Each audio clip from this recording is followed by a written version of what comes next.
Nós vamos trabalhar hoje, irmãos, o capítulo 15 de Lucas. Lucas, capítulo 15. O pastor tem deixado temas livres para eu dar aula para vocês. E aí vamos trabalhar então o capítulo 15. Toda segunda-feira eu tenho um estudo bíblico online e nós estamos estudando, é um grupo de vários lugares aqui do Brasil, nós estamos estudando o Novo Testamento. E como o Novo Testamento é rico, e como a gente aprende, nós estamos estudando o Evangelho de Jesus Cristo. E Lucas 15 traz 3 parábolas de Jesus. E as 3 palavras estão conectadas. É sobre os perdidos. Então, nós vamos conversar hoje sobre os perdidos. Você já perdeu alguma coisa? Já. Eu já perdi um monte de coisa. A gente perde dinheiro, a gente perde, sei lá, perde o tempo, principalmente o tempo, né? Perde a hora. Mas nós vamos falar de 3 coisas perdidas aqui hoje. 2 coisas e uma pessoa perdida. É o que está aqui no capítulo 15 de Lucas. E nós vamos trabalhar primeiramente do versículo 1 até o versículo 10. Vamos ler a primeira parte, que falam de 2 parábolas. O capítulo fala de a parábola da ovelha perdida, da dracma perdida e do filho perdido, que é o filho pródigo. Vamos então ler a partir do versículo 1 até o 10. Aproximavam-se de Jesus todos os publicanos e pecadores para ouvir.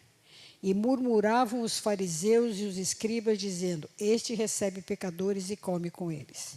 Então lhes propôs esta parábola: Qual dentre vós é o homem que, possuindo 100 ovelhas e perdendo uma delas, não deixa no deserto as 99 e vai em busca da que se perdeu até encontrá-la? Achando-a, põe-a sobre os ombros, cheio de júbilo. E indo para casa, reúne os amigos e vizinhos, dizendo-lhes: Alegrai-vos comigo, porque já achei a minha ovelha perdida. Digo-vos que assim haverá maior júbilo no céu por um pecador que se arrepende, do que por 99 justos que não necessitam de arrependimento. Ou qual é a mulher que, tendo 10 dracmas, se perder uma, não acende a candeia, varre a casa e a procura diligentemente até encontrá-la? E, tendo achado, reúne as amigas e vizinhas, dizendo: Alegrai-vos comigo, porque achei a dracma que eu tinha perdido.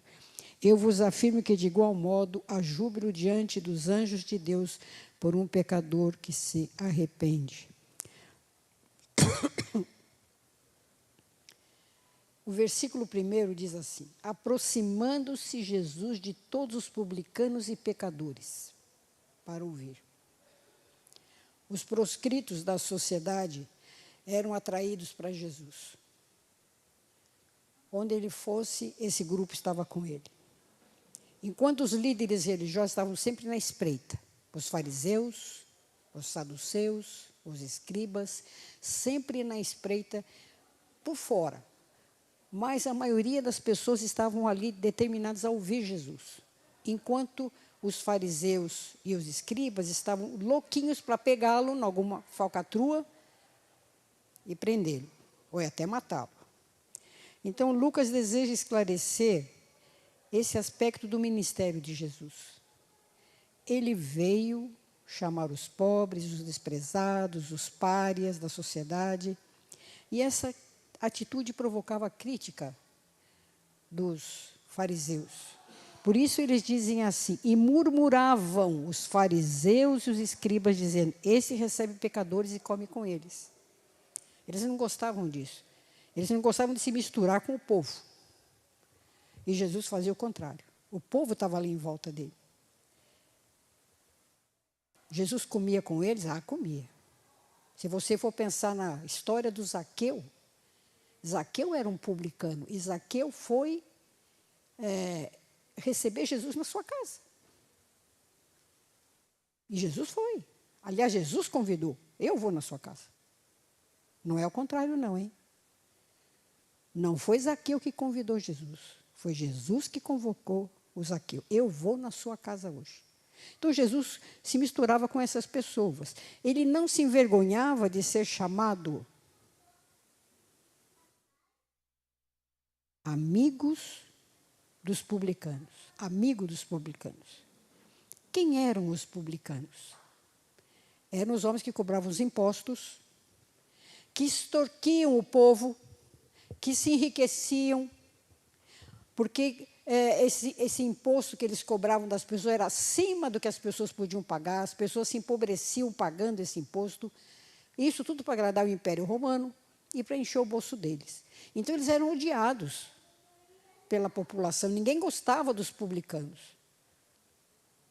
pela atitude que eles tinham. Mas Jesus comia com eles. Né? Jesus entrava na casa deles. Jesus curava a alma e o físico dessas pessoas. Essas duas parábolas que Jesus contou, as duas primeiras e a terceira também, depois, é exatamente para provocar os fariseus e os escribas. Eles também precisavam de salvação. Não era só o judeu que precisava, o judeu importante, né? Vamos assim dizer. E murmuravam os fariseus e os escribas, dizendo: este recebe pecadores e come com eles. Não gostavam disso. Então, as duas parábolas são gêmeas. Tanto a parábola da ovelha perdida, como da dracma perdida. Um homem rico, porque ele tinha 100 ovelhas, ele perde uma, e ele vai atrás desta uma, e deixa as 99 lá no deserto, e vai procurar esta ovelha. É uma simbologia aqui muito importante que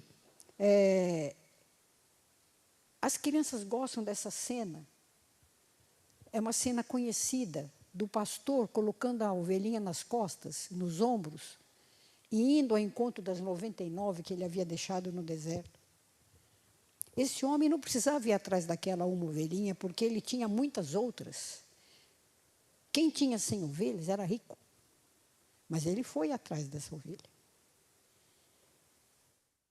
Da mesma forma, aquela mulher, que tinha 10 moedas preciosas, dracma, era uma moeda grega, que valia um denário, um dia de trabalho do empregado. Não tinha tanto valor, mas era importante para ela, porque ela usava muitas vezes essas moedas, essa dracma, era usada para enfeitar o cabelo, e ela tinha a responsabilidade de tomar conta desse dinheiro na casa dela. Né? E aí ela perde uma, ela acende uma luz e vai achar aquela uma moeda que ela perdeu. E ela fica feliz. Assim como o pastor ficou feliz. E ele chama os amigos, e ela chama as amigas para comemorar aquela vitória de ter encontrado uma ovelhinha e de ter encontrado uma moeda. O que Jesus quis ensinar com isso? O versículo está muito claro. Digo-vos assim que haverá maior júbilo no céu por um pecador que se arrepende, do que por 99 justos que não necessitam de arrependimento.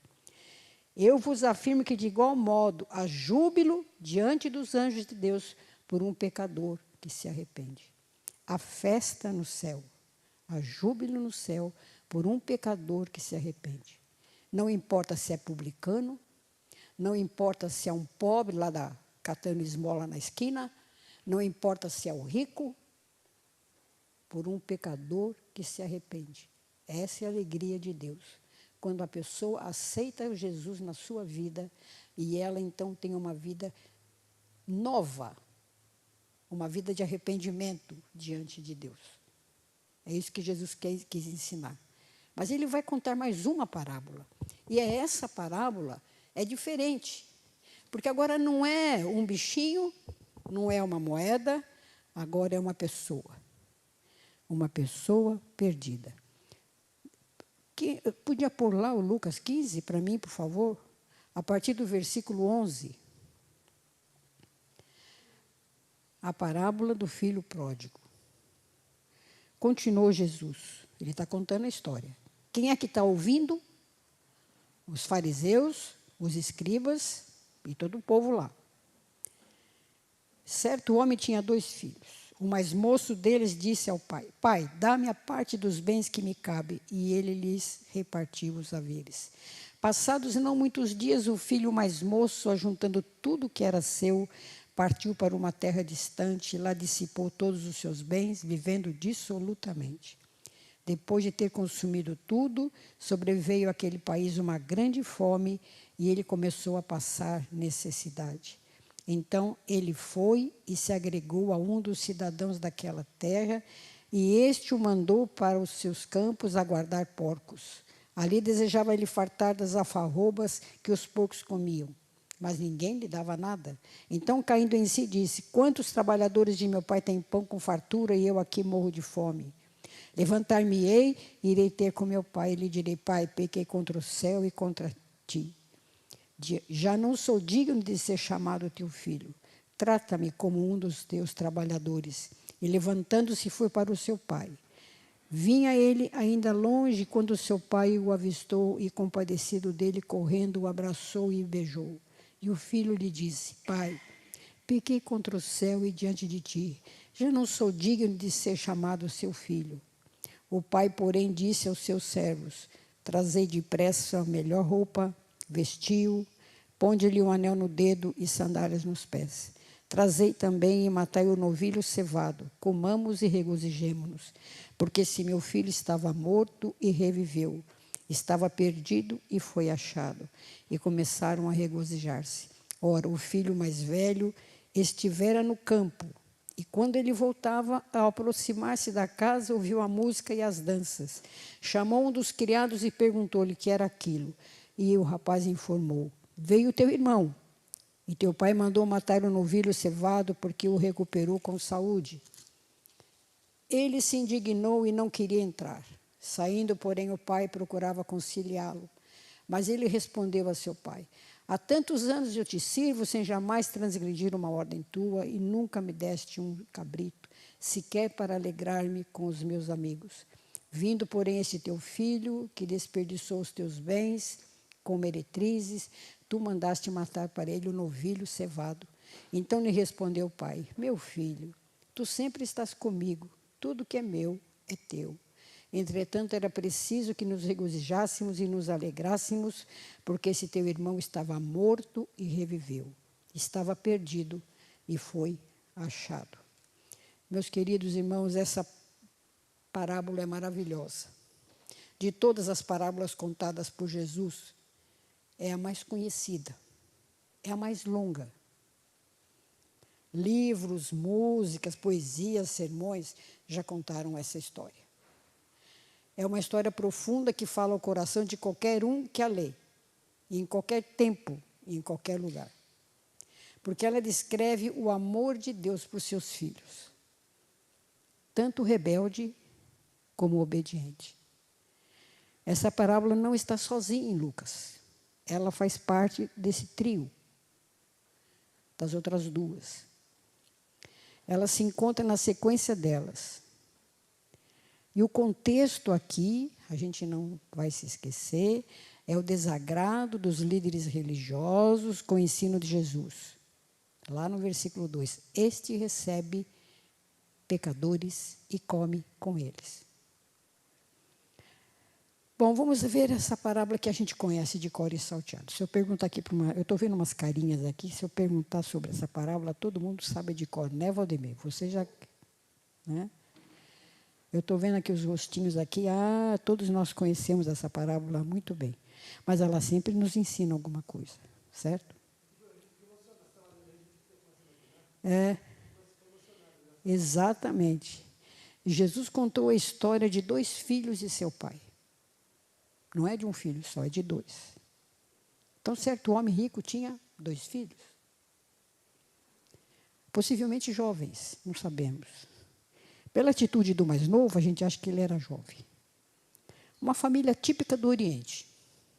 Viviam no campo, os filhos trabalhavam na fazenda com o pai era um homem tranquilo, consciente dos seus deveres, como chefe da família, né, ele cuidava de tudo, tinha muitos empregados sob seu encargo, era um pai amoroso e um homem rico. Jesus cita o filho mais velho, por 2 motivos. Porque ele era o mais velho, ele era o primogênito, e no contexto patriarcal, em que vivia uma família com 2 filhos, o filho mais velho tinha certos privilégios. E a participação dele nessa história, que a gente vai ver depois. Tá? Mas vamos ao filho mais novo, o rebelde, né? Que é o personagem principal dessa história. Ele teve coragem de enfrentar o seu pai e todos os costumes impostos pela sociedade da época. Ele queria ser livre. Ele queria sair em busca de sonhos mais altos, né? Ele vai ao encontro do pai e olha bem no olho do pai e fala assim: eu quero a parte da herança que me cabe. Isto é, 1/3 de toda a fortuna do pai. Eu quero essa parte que me cabe. Isso só seria possível se o pai tivesse morrido. Aí ele teria direito de herdar 1/3 da fortuna. Mas ele quer antes. Eu estou antecipando o meu direito. Eu tenho direito a 1/3 e eu quero receber isso agora. O coração daquele velho deve ter batido meio descompensado diante desse pedido do filho. Um pedido assim significava que o filho queria que o pai morresse logo para ele pegar o dinheiro. Com tal pedido, o jovem confrontou, como eu já disse, todos os costumes sociais daquela época, tudo. Eu tenho um monte de papel aqui, porque é letra grande, viu, gente? Não é porque eu vou trabalhar tudo isso aqui, não, que não vai dar tempo. Né? O pai poderia ter recusado o pedido do filho. Não, eu não morri ainda, estou vivo. Aguenta aí, quando eu morrer, você pega. Porém, ele permitiu a sua ida. E esse jovem, então, pensa assim: agora eu tenho dinheiro, posso ir para onde eu quiser. E ele foi para uma terra distante, diz o texto. Ele foi por o versículo 13, ele foi por uma terra distante. Longe. Onde que era? Babilônia, Roma, Egito. Ele foi para uma terra distante. O que essa terra distante significava? Primeiro, a terra onde se perdem os valores aprendidos no lar. Esse jovem esqueceu tudo que ele aprendeu com um pai piedoso, um pai religioso com certeza, né? Um pai com ética. Esqueceu tudo isso. A terra distante é um lugar cruel, de falsidade, perversidade, onde a moral não existe. Com certeza.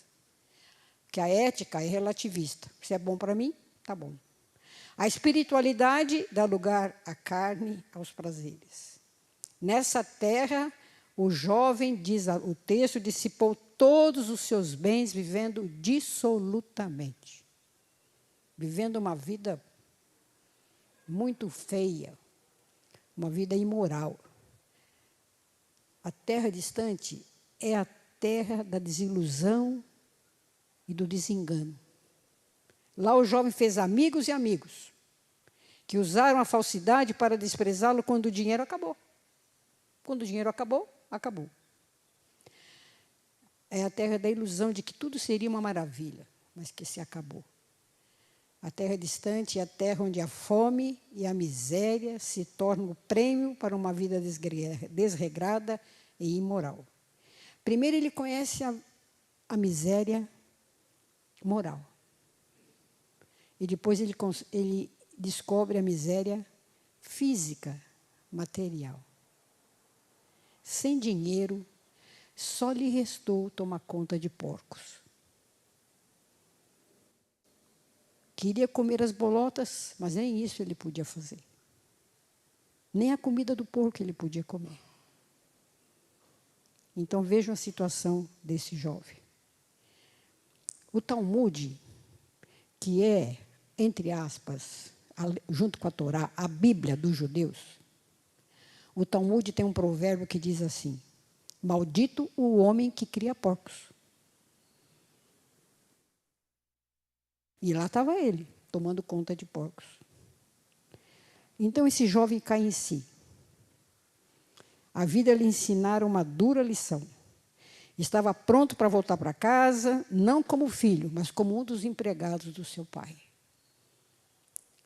Sabe, o pecado desnuda a pessoa de tudo que é bom e valioso. Desnuda a imagem de Deus, da santidade, da retidão. Vou dizer ao meu pai que eu pequei. Pequei contra o céu e pequei contra ele. Arrependido, arrependido. Ele saiu em busca de riqueza, de prazeres fáceis, mas só encontrou frustração, miséria, fome e abandono. E agora ele volta arrependido. E o pai bondoso? O pai bondoso fica sempre observando se o filho vai voltar. Fica olhando no horizonte. E ele vê aquele filho vindo em sua direção. Ele reconheceu esse menino, claro. Talvez ele tenha tentado procurar esse rapaz, mas ele não conseguiu encontrar. E ele esperou pacientemente que ele voltasse. Quando viu, seu coração se compadeceu dele. O pastor Estênio Marcos, musicista, canta muito bem, toca um violão, pastor aqui em São Paulo, ele tem uma música que fala sobre o portão. É exatamente uma música que conta essa história do pai lá no portão, esperando o filho. E a alegria quando vê o filho chegar. Ele se encontra com esse filho maltrapilho, descalço, magro, com certeza. Abraçou e beijou esse filho. E ele diz assim: meu filho estava morto e reviveu. Estava perdido e foi achado. Ele foi achado. As duas parábolas primeiras dizem que a ovelha foi achada, a dracma foi achada, o filho foi achado. Quem acha é o pai. A iniciativa é do pai de resgatar o perdido, seja ele do mundo, ou seja onde ele estiver. A iniciativa não é da pessoa, é do pai. Esse filho foi achado. E houve muita festa naquela casa, com certeza. Um banquete. O velho mandou matar o melhor animal que ele tinha. Fez uma festa naquela casa. A história podia ter acabado aqui, não é? Com a festa. Assim como as outras duas parábolas, houve festa no céu, aqui a gente podia terminar a parábola aqui. Houve festa porque esse filho foi achado. Mas espera um pouquinho, ainda tem um filho mais velho na história.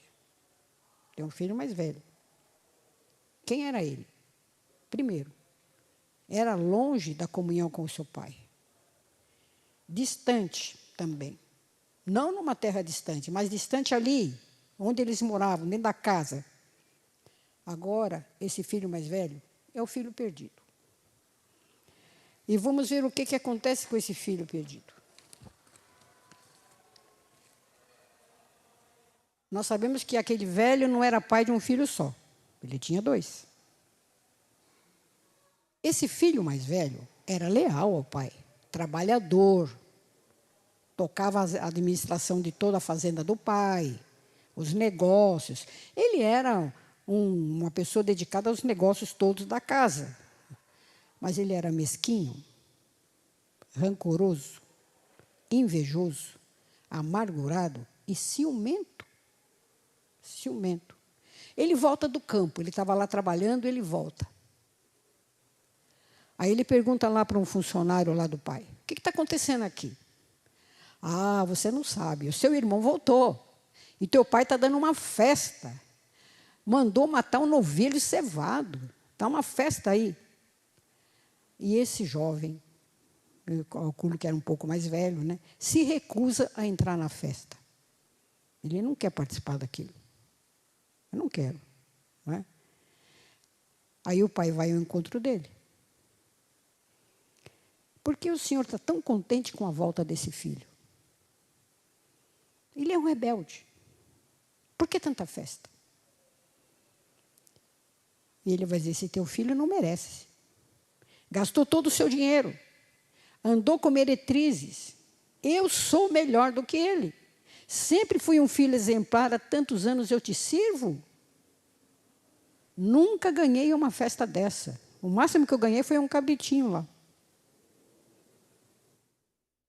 Ele foi incapaz de chamar aquele rapaz de seu irmão. Versículo 30 diz assim, vindo, porém, esse teu filho, que desperdiçou os teus bens com meretriz, tu mandaste mostrar para ele um novilho cevado? Esse teu filho, que desprezo. Que desprezo. A resposta do pai. Meu filho, você sempre está comigo. O que é meu, é teu também. Jesus não diz o que aconteceu depois. A gente não sabe se esse filho rebelde entrou na festa, se ele foi embora. Nós não sabemos. Mas o filho mais velho foi convidado a entrar no banquete e ele não quis. Com certeza ele não quis. Essa é a minha conclusão aqui. A gente não sabe se ele entrou ou não.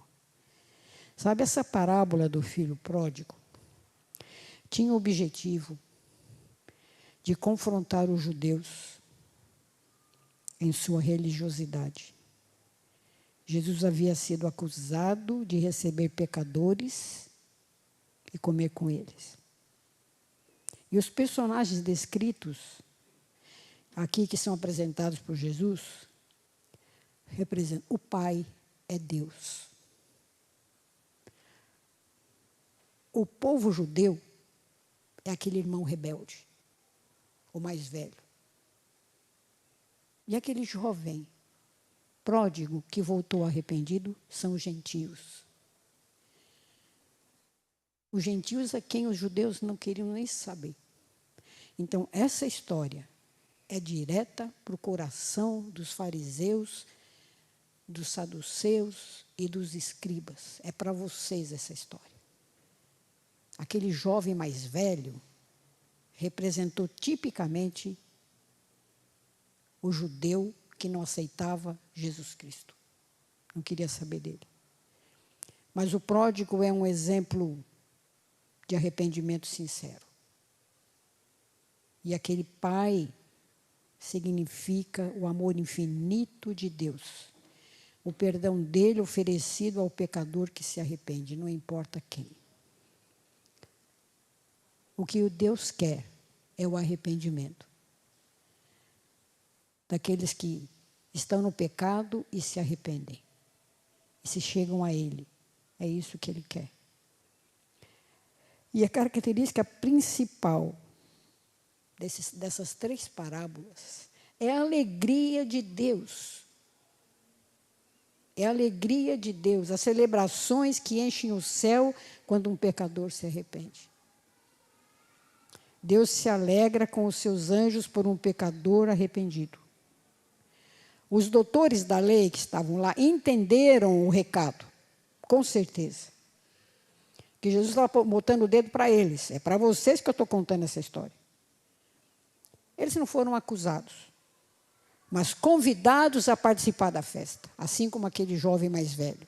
Foram convidados a participar da festa, mas eles sempre só recusaram. Recusaram ao ponto de matá-lo, naquela cruz do Calvário. Não quiseram saber dele. Olha, o irmão mais velho é uma figura exata de uma grande classe de pessoas que fazem parte do cristianismo dos nossos dias. E, embora vivendo na mesma casa, o filho mais velho não tinha verdadeira comunhão com seu pai. Não tinha. Vivia sem harmonia com seu pai. Não entendia que a casa paterna era um lugar de bênção. Não praticava o amor ao próximo. Era egoísta. Se nós somos honestos conosco mesmos, muitas vezes a gente nos vê retratado como filho pródigo e outras vezes nós somos o filho mais velho. Aquele que ficou e que nunca saiu. Aquele que vivia na casa, mas que estava longe, distante. Muitos que dominicalmente vão à igreja, na maioria das vezes, o fazem por costume, por tradição, e não porque verdadeiramente temem a Deus. Não porque verdadeiramente entendem o papel do Pai, que é buscar o perdido. Olha, os fariseus e aqueles escribas tinham acesso a todas as riquezas da Escritura. Eles conheciam a Torá de ponta a ponta. Eles iam na sinagoga direto. Faziam lá o seu culto, os seus rituais, ofereciam incenso. Mas, verdadeiramente, eles não conheciam o Deus Pai. E por não reconhecer quem era realmente o Deus Pai, não reconheciam o Deus Filho, que estava falando com eles. Eles não possuíam nenhum tesouro precioso oferecido pelo Senhor Deus. O verso 32, que é o final da história aqui, resume o tema das 3 parábolas, da ovelha, da dracma e do filho.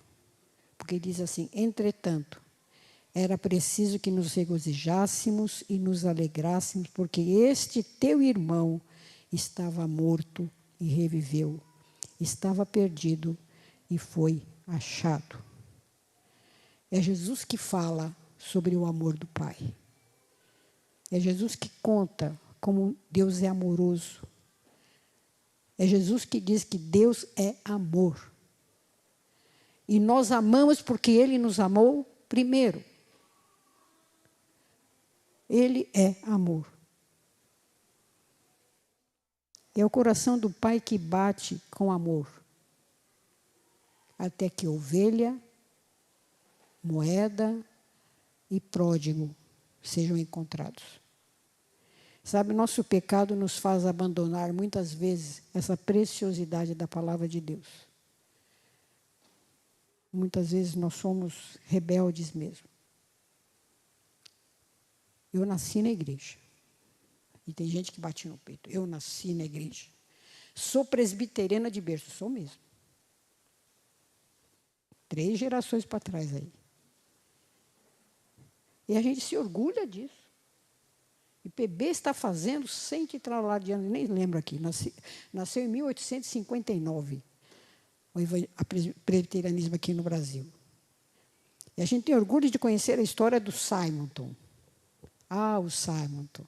Aquele jovem que saiu lá da Pensilvânia, veio aqui para o Brasil para trazer o presbiterianismo para nós. Que coisa gostosa isso. Mas muitas vezes nós nos acomodamos com isso. Muitas vezes a gente despreza o outro.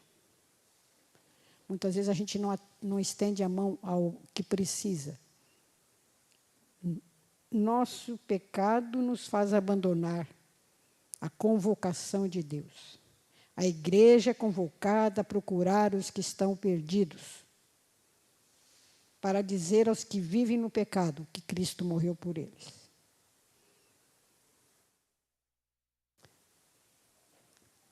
Rafael, tem como você abrir para mim Romanos 5:8, que eu não passei, por favor? Romanos 5:8.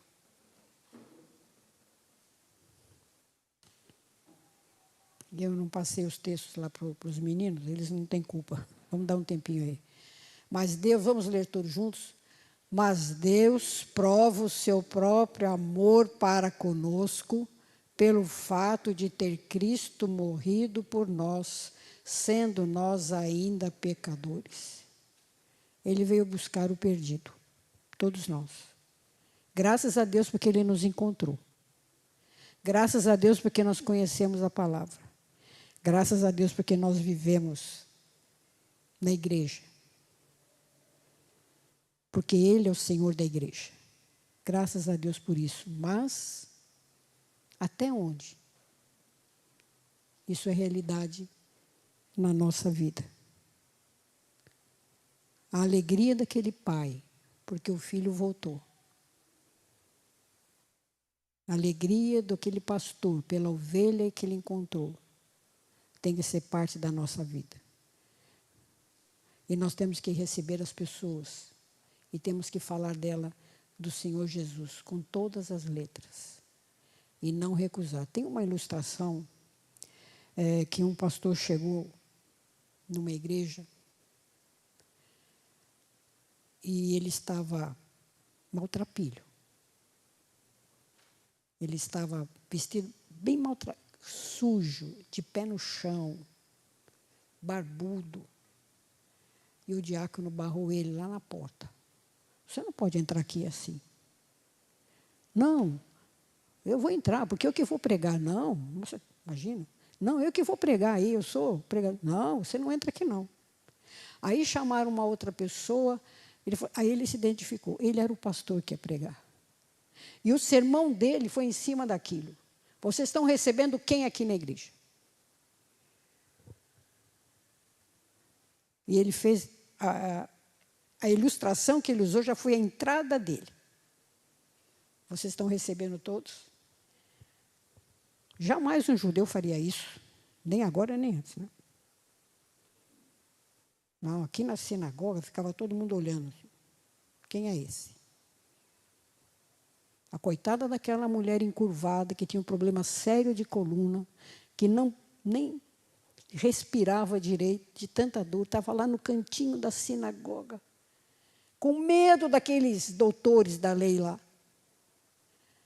E além do que era um sábado, que era proibido fazer qualquer coisa no sábado, principalmente atender os pobres. Jesus olhou para aquela mulher, foi lá, colocou a mão nela, filha, você está curada. É isso. Ninguém estava nem ligando para ela. Mas Jesus entrou na sinagoga e foi lá no cantinho onde ela estava e curou aquela mulher.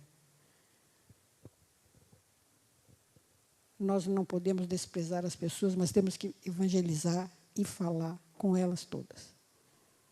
Nós temos medo de enfrentar muitas vezes as situações, mas no nosso trabalho, no nosso dia a dia, quantas vezes a gente fala de Jesus, quantas vezes a gente vive esse Jesus. Quantas vezes nós estamos procurando uma ovelha perdida, uma moedinha perdida, um pródigo perdido. É nosso papel também. E Deus nos delegou isso. Ide e pregai. Nós recebemos essa missão. Nós somos cooperadores da evangelização, conforme diz Paulo. Nós temos que fazer o nosso papel. E nós fazemos isso de várias maneiras. Orando, com uma vida santa, dando exemplo onde a gente está, como Paulo.